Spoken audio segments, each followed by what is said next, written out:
Saudações e bem-vindo. Cerca de 3 anos e meio depois do início dos ataques terroristas na província de Cabo Delgado, nomeadamente na região da Mocimboa da Praia, tudo indica que a região, nomeadamente, passe a repetição, a SADC, ainda não tem a dimensão real do problema. Isto é que se pode concluir da Cimeira Extraordinária da SADC, que teve lugar esta quinta-feira na cidade de Maputo, ao decidir finalmente designar uma comissão técnica que terá de ir ao terreno avaliar a situação concreta e identificar as necessidades que Moçambique tem de apoio, em termos de apoio para lidar com o fenômeno de terrorismo na província de Cabo Delgado. Cartão Cadeado, nosso analista residente e especialista em relações internacionais. Este tempo todo que passa, estamos a caminhar para quase 4 anos, pode nos levar à conclusão de que o desconhecimento da situação real resultará de eventual desvalorização do fenômeno ou encontra uma outra justificação? Muito obrigado, muito bom dia. Desvalorização da situação, não. Subestimamos a situação? Subestimar também, não, como região, mas pode-se falar de desvalorização de países individualmente ou de subestimação de países individualmente, mas como região eu acho que não. E também é compreensível falar de desvalorização ou subestimação individualizada. Por que eu digo isto? Alguns países estão distantes geograficamente, sociopoliticamente de Moçambique para sentir a ameaça tão perto quanto pode sentir, por exemplo, a Tanzânia, Zimbábue, Malawi, África do Sul, Suazilândia, que estão bem próximos de nós. Exato, perdão, muito obrigado. E Eswatini neste caso.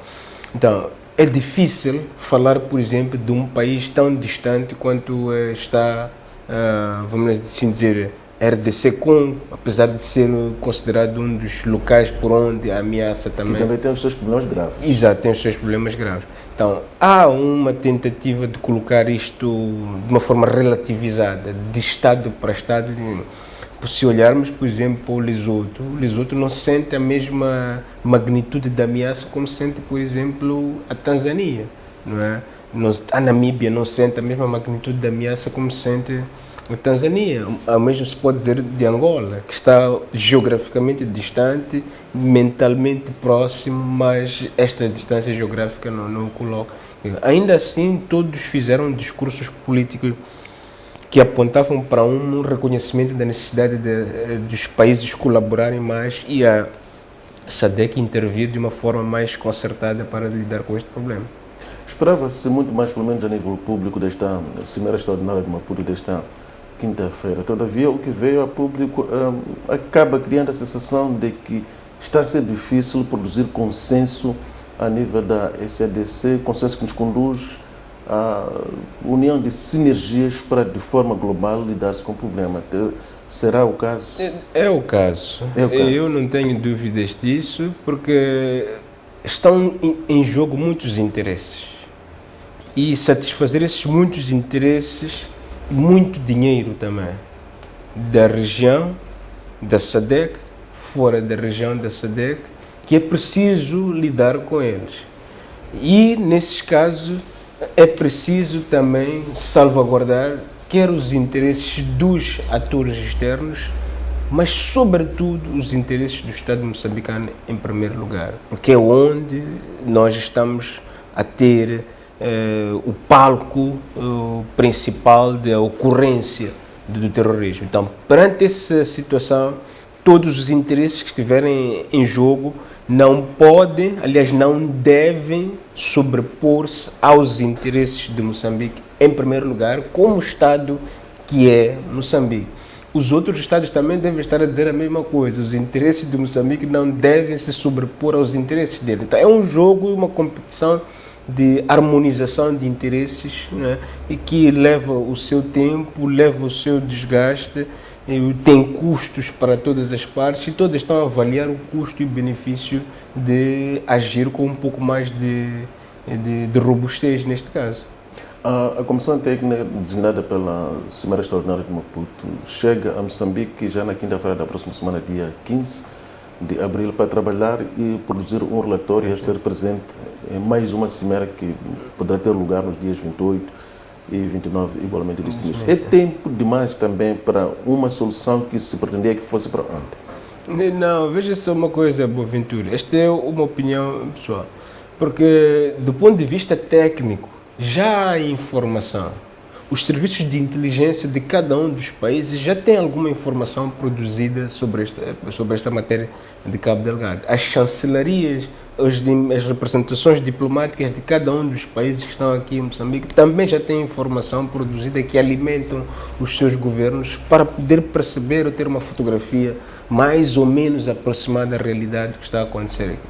Esta comissão técnica é um procedimento... É uma mera formalidade. Politicamente correto, não é? Para trazer a equipa um pouco mais profundo, mas não ser uma equipa com informação apenas das suas capitais.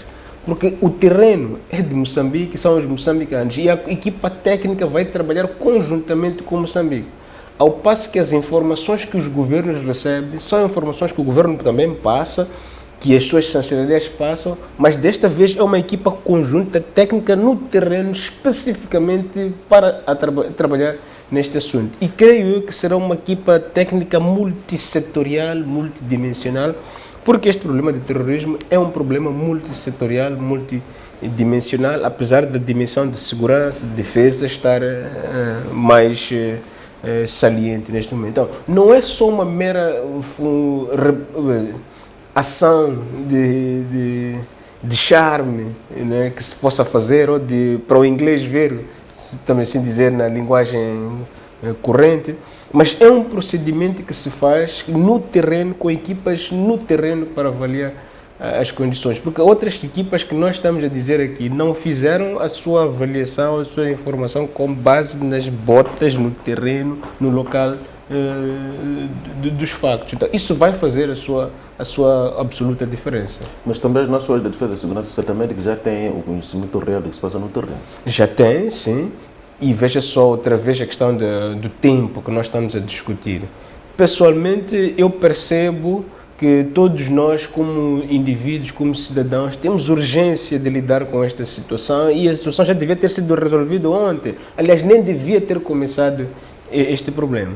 Mas quando se trata de assuntos como este, o tempo é também um elemento fundamental para tomar em consideração, porque a informação que nós tínhamos sobre este problema em 2017 não é a mesma que temos hoje, 3 anos depois.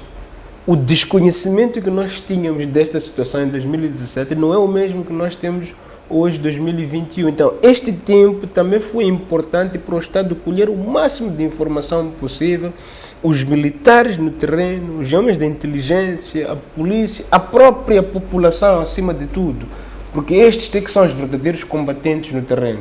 A própria população já tem muito mais informação. Então, as equipas técnicas, com certeza, quando chegarem aqui, não vão trabalhar só com os militares. Terão que fazer este exercício. Por isso, estes 10 dias, se calhar alguns também vão dizer que esses 10 dias nem são suficientes para você fazer o trabalho conjunto e produzir um relatório um pouco mais profundo. Mas certamente que houve critérios objetivos para se determinar que a Comissão trabalhe apenas durante 10 dias. É a urgência disto, que determina esse tempo. Eu estou a olhar, por exemplo, para o fato dos chefes de Estado e do Governo terem decidido que têm que se reunir outra vez ainda este mês. É um sinal claro de que, olha, durante este tempo todo que nós tivemos a agir, à espera também do sinal de Moçambique, porque isso é importante, não é? Isso é importante. A SADC não podia chegar aqui e intervir como se estivesse a entrar na sua própria casa. E quem entraria aqui? Há regras claras para se obedecer nisso. Mas esse tempo é um tempo também que foi importante para Moçambique perceber o problema, porque Moçambique não tinha a dimensão do problema como tem hoje, não é? Mas para quem não está nesta situação, não está por dentro, acha que este é tempo demais. E, obviamente, é tempo demais, está a morrer muita gente, não é? Mas para agir com cautela, o Estado moçambicano tinha que esgotar as suas forças, primeiro, agir nas suas capacidades, porque não é de uma forma imediata que você vai acorrer para esse tipo de soluções de intervenção externa, porque isso também tem outros custos, e são custos, se calhar, muitas vezes mais perigosos do que o que nós estamos a vivenciar hoje. Capitão, o presidente moçambicano Filipe Nyusi disse nesta cimeira desta quinta-feira em Maputo que, ao ajudar Moçambique, estamos a citar, a erradicar o fenómeno, a SADC contribui para a proteção dos seus cidadãos e o alcance dos objetivos coletivos nos diferentes domínios. Qual é o alcance desta abordagem do chefe de Estado moçambicano? Veja só, podíamos falar de um conceito aqui que é de segurança coletiva, mas esse conceito de segurança coletiva tem muitas nuances, né? Mas posso usar assim de forma, vamos assim dizer, genérica. Segurança coletiva, não é? Ou defesa coletiva também. Todos nós lembramos daquela célebre frase dos 3 mosqueteiros, um por todos e todos por um. Moçambique está pela região e a região tem que estar por Moçambique.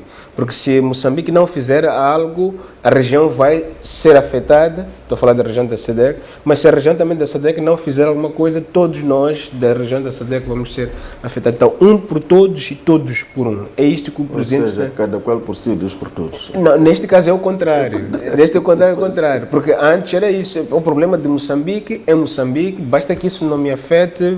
Paciência, fica aí Moçambique que a sofrer. Mas este problema, a médio e longo prazo, pode afetar a todos os Estados de uma ou de outra forma. Uns sofrendo ataques, outros sofrendo com refugiados, outros sofrendo com perdas econômicas. Né? Há várias formas de ser afetado sobre esta situação. Mas este pronunciamento do chefe de Estado tem um alcance político grande neste momento, porque o chefe de Estado acaba regionalizando o problema com esta afirmação. O chefe de Estado acaba fazendo um problema regional. Até bem pouco tempo, o chefe de Estado reconhecia a importância de uma colaboração com os outros, mas nunca numa dimensão como esta de regionalizar o problema e fazendo o problema também entrar nos países da região da SADC. O que o chefe de Estado sempre disse anteriormente é que tínhamos que colaborar, este problema em Moçambique tem que ser responsável em primeira linha. Aliás, ele voltou a dizer isso, né? E aqui é curioso, não sei porque que o chefe de Estado não diz que isto é de lei, é obrigatório, está lá na lei de Moçambique, no conceito de defesa, no conceito estratégico, na lei de defesa, perdão, e no conceito estratégico de Moçambique, que é responsabilidade primeira do Estado, das forças de defesa e segurança, de defender esse Estado. Se ele não fizer isso, ele estará a violar esses mesmos instrumentos jurídicos legais. É verdade que o conceito estratégico ainda não está aprovado, ainda está a ser elaborado e discutido, mas está lá, né? E é obrigação do Estado, do Presidente da República, cumprir com isso. Por isso é que levou-se também este tempo, até muitos de nós acharmos que é exagerado, estamos a esgotar, mas é preciso tomar em consideração esses elementos.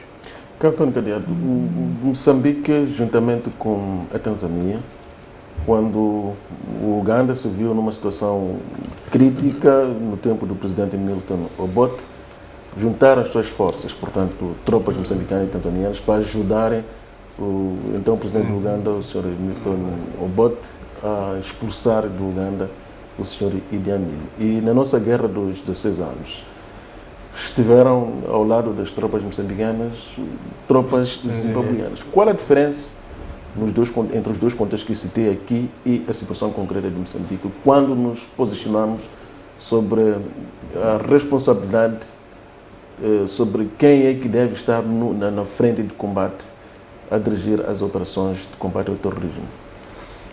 Porque se diz é que não há abertura tanto à presença de exércitos externos. Não, o contexto mudou. Naquela altura, o contexto político de libertação era extremamente forte.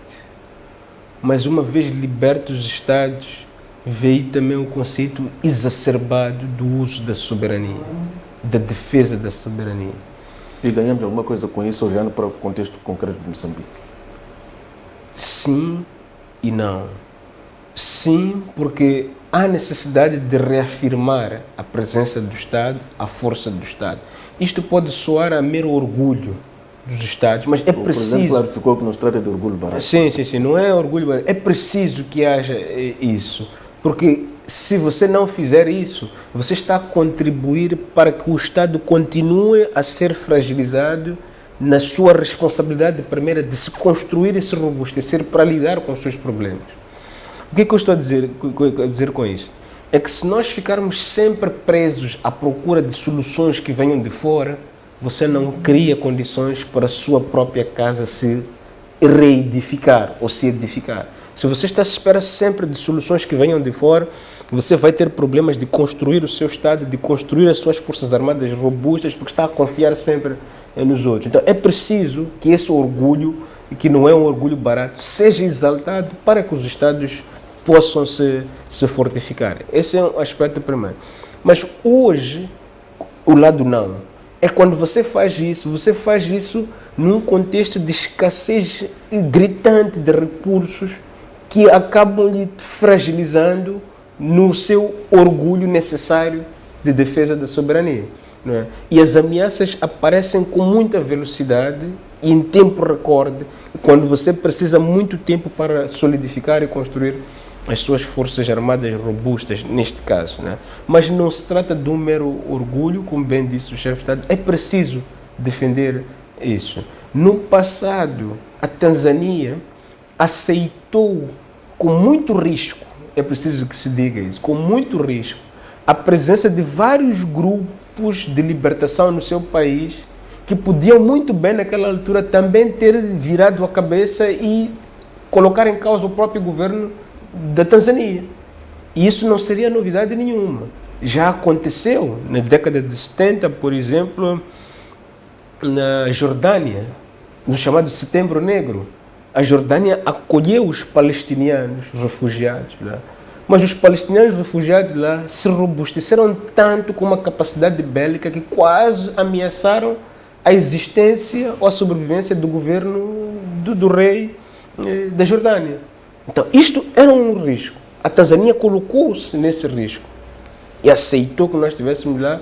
Nós, como governo, como movimentos, também percebemos bem isso, porque a nossa luta não era contra a Tanzânia, era contra o governo colonial português, contra o apartheid, contra o Ian Smith. Então, esse contexto era muito forte. Né? Hoje, colocar tropas, exércitos, batalhões, companhias no Estado já não tem o mesmo sentido que tinha no passado. E no passado, quando nós estivemos na Tanzânia, nós não éramos um Estado ainda. Nós não éramos uma força armada tanto quanto somos hoje. Então o perigo, apesar de ser grande, era menor do que é hoje. Porque quando você coloca as tropas vêm com muitas missões. E são essas muitas missões que os Estados têm que salvaguardar para que não sejam perigosas para nós no futuro. Então, hoje o contexto mudou, as lideranças mudaram, os países são os mesmos, os partidos que governam são os mesmos, mas há contextos diferentes. E um contexto muito importante, diferente, hoje é o contexto econômico que pesa muito para fazer esta cooperação funcionar.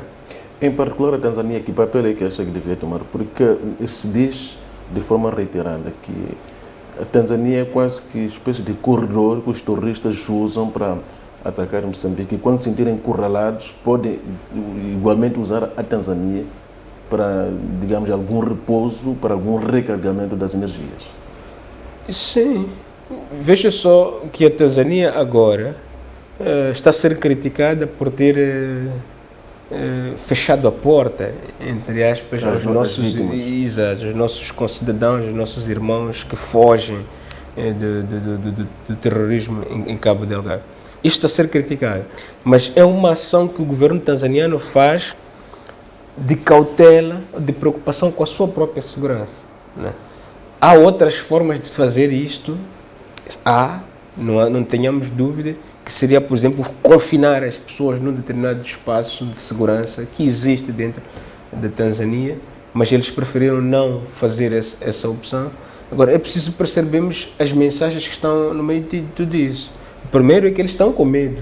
E é um medo legítimo que esta ida de pessoas de Cabo Delgado possa também ser um corredor, um caminho para a entrada de terroristas que estão camuflados ou escondidos na condição de civil, porque não custa nada. O terrorista faz um ataque, mesmo que não faça um ataque, faz a inteligência para alimentar as suas ações maléficas, depois esconde a arma e junta-se à população e passa para lá. Depois chega lá, também faz ataques contra o Estado tanzaniano. Então o Estado tanzaniano tem essa preocupação de segurança e tem que defender essa segurança, é legítimo disso. Mas o Estado tanzaniano, sublinho, poderia muito bem confinar essas pessoas a um espaço de segurança, a um raio de segurança fechado que pudesse ajudar à sobrevivência dessas pessoas e também proteger a sua segurança. Vamos voltar a citar o chefe de Estado na semana desta quinta-feira em Maputo, Cimeira Extraordinária da SADC. O combate ao terrorismo com potencial de desestabilizar toda a região austral exige dos líderes políticos a tomada de medidas coletivas para prevenir novos ataques. É lógico, é lógico. Este é um problema que está a afetar Moçambique, mas a solução do problema não é só de Moçambique. Não é? Eu vi algumas entrevistas de pessoas que estão, vamos assim dizer, a pressionar o Estado moçambicano para uma intervenção robusta de países da região aqui em Moçambique. Eu posso citar a entrevista do Sr. Julius Malema, por exemplo, que está a circular aí, em que ele é categórico que o Estado sul-africano tem que intervir. Mas ele diz uma coisa importante, tem que intervir de acordo com a cooperação que deve ser feita com o Estado moçambicano. E é a mesma coisa que tem que ser feita com a Tanzânia. A Tanzânia tem que cooperar com o Estado moçambicano. Essa cooperação é em matéria de inteligência, sobretudo, por exemplo, e de ações ofensivas coordenadas. Vamos assim dizer, se o Estado moçambicano faz ações ofensivas aqui deste lado para encurralar o grupo aqui, a Tanzânia tem que fechar o cerco do outro lado também, né? O Malawi tem que fechar. Esta é uma ação coordenada que tem que acontecer do ponto de vista de inteligência e de ações combativas. Agora, o que eu vejo que é depressão de muitos é que estão a pressionar os seus países, os seus governos, para colocar forças armadas deles aqui no Estado moçambicano. E o Estado moçambicano tem as suas reservas em relação a isso. Hoje, nós podemos dizer, aliás, eu posso dizer isso porque não tenho o lado político da coisa, mas hoje é preciso nós voltarmos para a história e perguntarmos o que aconteceu com a intervenção dos zimbabuianos aqui em Moçambique, que possa eventualmente ter desagradado o Estado moçambicano. Estou a falar dos 16 anos de guerra, não é? Os zimbabuianos puseram as suas tropas aqui. Hoje eu posso perguntar o que aconteceu durante os 16 anos de guerra que os tanzanianos colocaram as suas tropas aqui, que possa ter desagradado o Estado moçambicano. Mas estou a falar de desagradar o Estado moçambicano, como também posso falar do que pode ter desagradado o Estado zimbabuiano, o que pode ter desagradado o Estado tanzaniano. Não é? Porque aqui há uma coisa interessante. Moçambique colocou as suas forças, em primeiro lugar, a combater para a libertação do Zimbábue. Isso está documentado na cabeça de muitas pessoas que combateram, infelizmente não está documentado em história, de livros. Há pouco dito isso. O Zimbábue também colocou as suas forças aqui.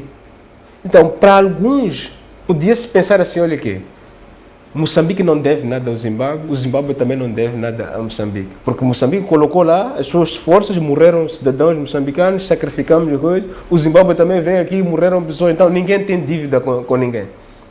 Isso é o que a gente pode dizer do ânimo leve, mas temos que ir a fundo para estudar o que possa ter desagradado os dois lados. A mesma coisa podemos dizer, a Tanzânia deu o seu território para nos salvar, deu a sua energia, o seu sacrifício, os seus homens. Nós também demos alguma coisa para salvar a Tanzânia, como este caso que está a mencionar da intervenção no Uganda. Aquela intervenção não foi só para salvar o Uganda, foi também para proteger a Tanzânia. Então vamos dizer o quê?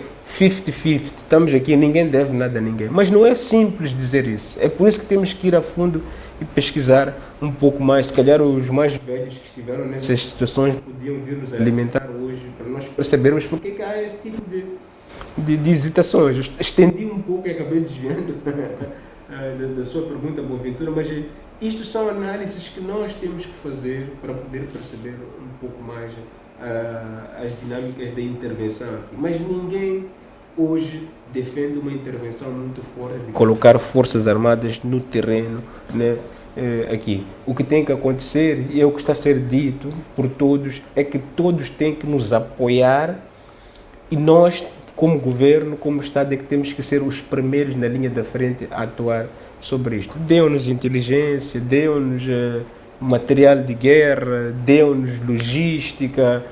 Isto é que tem que acontecer, mas nós temos que vir aqui para o terreno. Mas, desculpa só, Boaventura, mas estas coisas podem nos surpreender a qualquer momento, não é? Da mesma forma que há essa hesitação, pode acontecer alguma coisa num segundo que possa fazer o Estado moçambicano mudar de ideias e trazer essas forças, não é? Tudo pode acontecer, não é nada garantido. A ser verdade que, porque num outro contexto, o Presidente quase que clarificou que os acontecimentos de Cabo Delgado têm a ver necessariamente com o início da exploração de gás. E os ataques visam precisamente evitar que isso aconteça, para asfixiar ainda mais Moçambique. Entretanto, hoje é a região toda da África Austral, em nome da SADC, que aparece de forma ativa a lidar com este problema. E, a ser verdade que os ataques têm a ver com o início da exploração de gás natural, este ator que são as multinacionais, hoje, quando falamos da SADC, não estão a ser mencionados. Não. Até que ponto isto pode tornar tanto quase nulo o papel da SADC? Veja só, em teoria de resolução de conflitos, diz-se claramente, você não pode ignorar nenhum ator, mesmo os mais pequenos, você tem que incluir, né? Neste caso. Mas isto, ao não mencionar na SADC, não significa que nos debates internos lá não foram mencionados. Estamos a falar do comunicado que foi publicado. O comunicado é um comunicado, tem a sua própria característica, que é aquela mesmo que nós encontramos lá. Mas os debates lá dentro é quase garantido, estou a falar, se não se mencionou, então é um problema, né? Mas é quase garantido que você não pode excluir esses atores, não é? Não pode ignorar esses atores, ou se não vai envolver eles na solução, mas pelo menos vai incluir as preocupações deles na solução desse problema. Então, aqui estamos a falar de uma ação bilateral entre o Moçambique e a Total, a Anadarko, as outras empresas, ExxonMobil, que estão lá, não é? Que é um segmento de coisa. Mas a SADC, como uma organização, ela é uma organização interestatal. São estados que estão ali. Os chefes do Estado até podiam chegar à conclusão de que querem convidar a Anadarko para eles, a Total para estar nos debates, né? Mas esse é um assunto também que mexe com o orgulho da região, porque a Total não é da região. Essa é uma coisa. Segundo, há elementos estratégicos ali de interesses que têm que ser protegidos e escondidos ali naquela zona, então não faz sentido colocar ali. Mas, eventualmente, no campo operacional, depois eles terão que ser inclusos, porque aquele espaço ali onde eles estão também tem as suas especificidades técnicas que, para proteção e intervenção, eles é que têm que dar às forças, ao Estado, a qualquer decisão que vier dessa recomendação da equipa técnica que vai trabalhar. Então, você não pode entrar naquele espaço da Total sem ter a Total lá para fazer a questão da segurança. Então, agora nas discussões, eram discussões estatais, órgãos do Estado e elementos do Estado para discutir os seus segredos ali. Depois pode-se envolver os outros atores não estatais. Nos últimos dias emerge um outro debate à volta dos ataques em Cabo Delgado. Pode traduzir algumas falhas que nós cometemos na preparação deste dossiê de gás. E, em consequência, precisamos de parar, repensar, para reiniciarmos o processo já com total segurança, com total consenso entre todos os atores. Não, Boaventura, eu não escondo a minha crítica ao Estado em relação a isso. O Estado moçambicano tem que aprender agora uma lição muito grande. Quando estiver a fazer ações para a exploração de recursos de grande valor econômico, tem que colocar em primeiro lugar a segurança. não pode colocar em primeiro lugar os interesses econômicos. Porque se fizer isso, vai prejudicar a defesa e a segurança desses mesmos próprios interesses. Eu digo hoje, abertamente, que quando Moçambique decidiu lançar os concursos internacionais para a pesquisa, primeiro, prospecção desses recursos, o Estado devia ter colocado em primeiro lugar a segurança à frente. Se fosse necessário, incluir os homens da segurança nesses processos. Porque isto permitiria ver as ameaças em antecipação. Mas hoje nós sabemos que o Estado moçambicano fez concursos públicos e está a continuar a fazer concursos públicos para exploração, prospecção de pesquisa aqui, ali e lá, mas o elemento de segurança não está lá em primeiro lugar. A segurança só é acionada depois, quando está tudo acertado no negócio econômico, no circuito político-econômico. Esse é um erro. Nos outros países, o acertar do negócio político-econômico inclui, às vezes, elementos de inteligência. Você tem lá nessas equipas, é isto que nós não conseguimos fazer como Moçambique. Né? Eu aprendi muito da negociação que fizemos com a África do Sul por causa da renegociação dos preços de energia que nós vendemos, a Kahora Bassa e tudo mais. Nós, Moçambique, negociamos com a África do Sul, por exemplo, o Ministério da Energia, Recursos Minerais e Energia. Mas a equipa negocial da África do Sul não é uma equipa só de energia. É uma equipa de agricultura, de segurança, de militar, economia, tudo isto. Então nós também temos que começar a fazer esse tipo de abordagem nos nossos processos negociais. Não é? Porque negociar isto aqui, foi lá o Ministro de Recursos Minerais. Mas não pode ir o Ministro dos Recursos Minerais e voltar aqui a apresentar um pacote ao Estado sem ter uma opinião da segurança, dos militares. Alguém pode dizer ao Carlton, você quer militarizar esse Estado, você quer securitizar esse Estado. Estou a usar a palavra securitizar de forma genérica, porque do ponto de vista teórico tem uma explicação, tem outras nuances. Eu posso ser acusado disso, mas não estarei a fazer nada de exagerado que os outros não façam e nós não estamos a fazer. Os outros fazem isso. Nós não fazemos porque é por mera distração ou por mero orgulho? Não sei. Isso era preciso que os que estão lá dentro nos digam. Por quê? Não há déficit na assessoria, Carlton. E vocês são responsáveis por isso. Não, eu estudo relações internacionais, sim, mas o Estado, eu não tenho que ir lá dizer ao Estado que, olha, eu estou aqui, leva-me lá, faz-me isso aqui. A minha responsabilidade é de pensar e escrever. Esse aí já é outro problema. Nós também temos as nossas deficiências na área da academia. Não é? Nós escrevemos muito pouco para o Estado, para assessorar nessas coisas. Mas o Estado também usa muito pouco a academia para assessorar nesse tipo de coisas. Hoje é bem verdade que você já tem, por exemplo, assessores com um pouco mais de formação, não é? Que fazem parte das equipas dos ministérios, da presidência, da inteligência, das forças armadas. Todos os ministérios têm assessores, não é?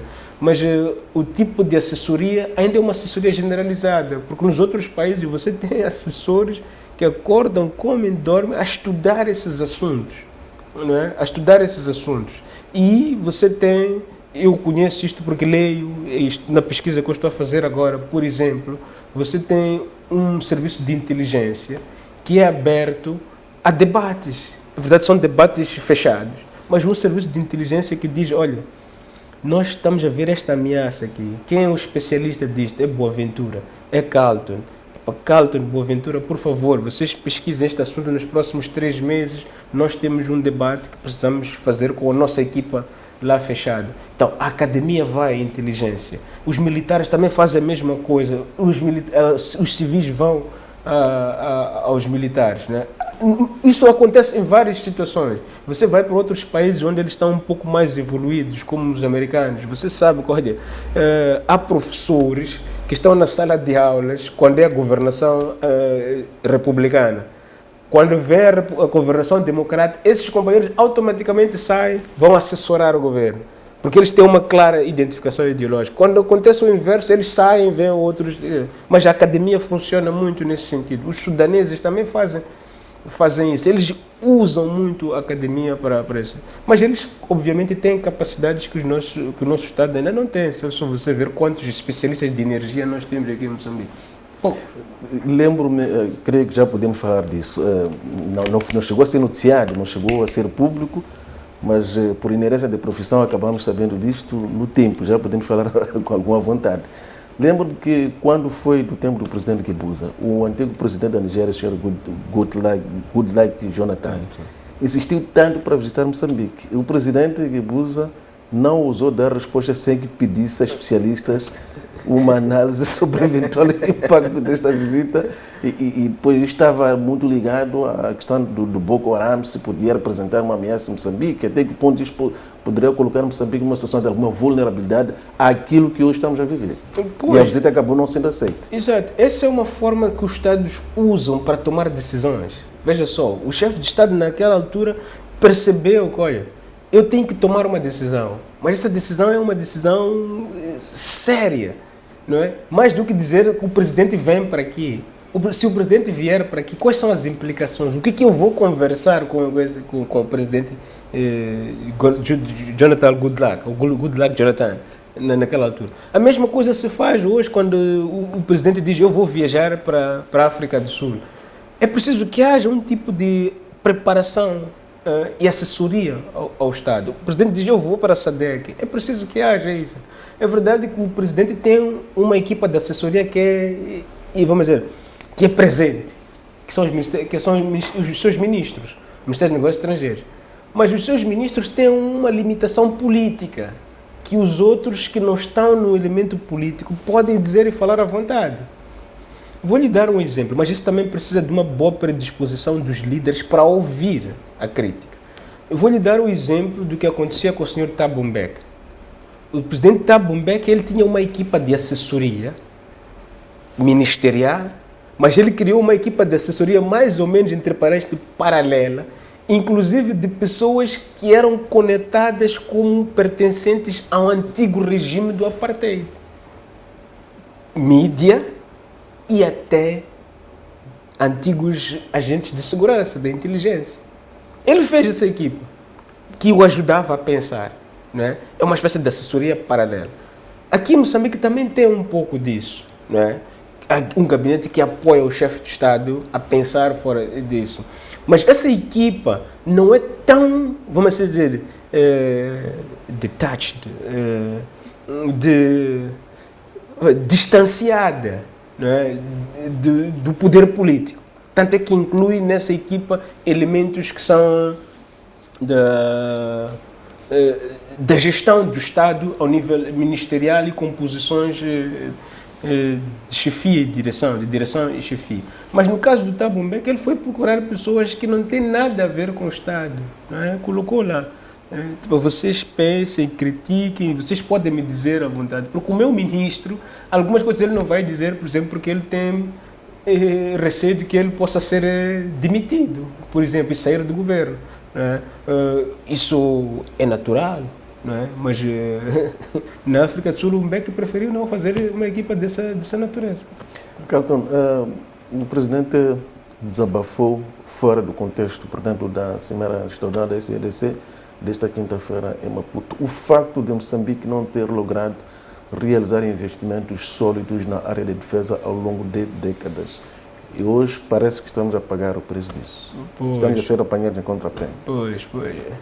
Não, veja só, hoje o presidente está numa saia justa, mas mais do que ele fazer o desabafo, ele fez um elogio muito forte àqueles jovens que estão no terreno a dar as suas vidas por Moçambique. Isso é preciso dizer, não é? Com poucas condições, com dificuldades, aqueles jovens estão a lutar por Moçambique, Eduardo Mondlane, lutar por Moçambique, defender Moçambique, mesmo sem essas condições. Mas também disse que neste tempo também vieram algumas capacidades que nós não tínhamos antes, né?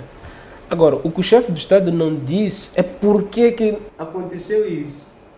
Por que aconteceu esse desinvestimento nas Forças Armadas? Há um elemento histórico muito forte, há condições para nós percebermos e para criticarmos também. Não é? Porque hoje o que nós estamos a fazer é só criticar o desinvestimento nas Forças Armadas. Não é? Mas é preciso perceber o que aconteceu e por que aconteceu esse desinvestimento. Não é? Mas isso aí serve para nós sentarmos, fazermos estudo, análise, criticar, para não repetirmos os mesmos erros. Mas mais do que isso, o que conta agora é daqui para frente, o que nós vamos fazer, como é que vamos fazer para robustecermos a nossa capacidade de segurança. E isto aqui, o chefe de Estado conta com um apoio que ele não tinha antes. E qual é esse apoio? É o apoio do povo, Boaventura. Não sei se lembra que há bem pouco tempo, quando o Estado tentou fazer um investimento nas forças de defesa e segurança, nós, povo, criticamos, porque dissemos que esse dinheiro é muito dinheiro para colocar na guerra. Estamos a alimentar guerra quando estamos em tempo de paz. Estamos em tempo de paz e a nossa agenda é combate à pobreza. Né? Então dizíamos que não coloca esse dinheiro. Né? E se estivéssemos numa sala de aulas, íamos discutir os paradigmas, inclusive, que orientaram esse tipo de decisão. Mas hoje já é o povo que vem e percebe e até critica o Estado, esquecer que naquela altura eles também tiveram uma parte de responsabilidade ao bloquear o Estado para esse tipo de investimentos. Esse é um lado. O outro lado é o lado do dinheiro também.